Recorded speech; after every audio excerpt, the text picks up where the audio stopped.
ఆంధ్ర తెలంగాణలో తక్కువ ఫీజులతో high quality results ఇస్తున్న ఏకైక సంస్థ తిరుమల్ ఐఏఎస్ ఇన్స్టిట్యూట్. శంకర్ దర్శకత్వంలో రామ్ చరణ్ హీరోగా తెరకెక్కిన చిత్రం game changer political action thriller గా నేడు ప్రపంచవ్యాప్తంగా ప్రేక్షకుల ముందుకొచ్చేసింది. పాజిటివ్ టాక్ తో దూసుకుపోతుంది ఈ మూవీ. ఈ సినిమాలో కూడా తన మ్యాజిక్ తో శంకర్ మరో ప్రపంచంలోకి తీసుకెళ్లే ప్రయత్నం అయితే చేశాడు.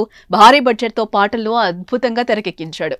అయితే సినిమాలో నానా హైరానా పాట లేకపోవడం ప్రేక్షకులను ఒకంత నిరాశకు గురిచేస్తోంది. నానా హైరానా విడుదలైన నాటి నుంచి ట్రెండింగ్ లో నిలిచి కోట్ల వ్యూస్ ని సొంతం చేసుకుంది ఈ సాంగ్. కానీ సినిమాలో మాత్రం ఆ పాటను ప్రదర్శించలేదు. దీనిపై టీము కీలక ప్రకటనే చేసింది.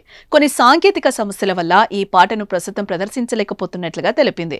త్వరలోనే ఈ సమస్యను పరిష్కరిస్తామని జనవరి 14 నుంచి ఈ పాటను సినిమాలో జోడిస్తాం. దీనికోసం ఆ టీం అంతా రాత్రి పగలు కష్టపడి పనిచేస్తోందని తెలిపింది. గేమ్ చేంజర్ సినిమా బడ్జెట్ దాదాపు 400 కోట్లు కాగా అందులో 75 కోట్లు పాటలకే శంకర్ ఖర్చు చేశాడు. నానా హైరానా పాటకు దాదాపు 10 కోట్లు ఖర్చు చేసినట్లుగా తెలుస్తోంది. న్యూజిలాండ్ లో 6 రోజుల పాటు చిత్రీకరించారు ఈ సాంగ్.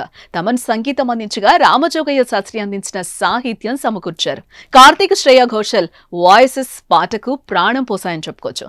మ్యూజిక్ లవర్స్ మనస్సును నానా హైరానా సాంగ్ దోచేసింది. అన్ని సోషల్ మీడియా ప్లాట్ఫామ్స్ లో ఫుల్ ట్రెండింగ్ లో నిలిచింది ఈ సాంగ్.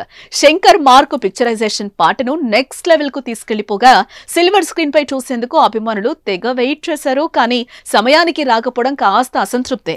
అయితే నానా హైరానా పాటను మాత్రం ఇప్పుడు అంతా మిస్ అయినా 14 నుంచి సినిమాలో కనిపించనుంది. దిల్ రాజు భారీ బడ్జెట్ తో అత్యంత ప్రతిష్టాత్మకంగా ఈ సినిమాను నిర్మించారు. రామ్ చరణ్ సరసన కియారా అద్వానీ నటించింది. అంజలి మరో హీరోయిన్ గా యాక్ట్ చేసింది. ఎస్జే సూర్య, సునీల్, శ్రీకాంత్ అయ్యంగార్ తదితరులు ప్రధాన పాత్రలు పోషించారు. ప్రతి ఒక్కరి నటనకు సినిమాలో మంచి మార్కులే పడుతున్నాయి. కొందరు సినిమాపై పాజిటివ్ టాక్ ఇవ్వగా పలువురు మాత్రం యావరేజ్ అంటూ కామెంట్స్ చేస్తున్నారు. మరి game changer box office collections ఎలా ఉంటాయో చూడాలి.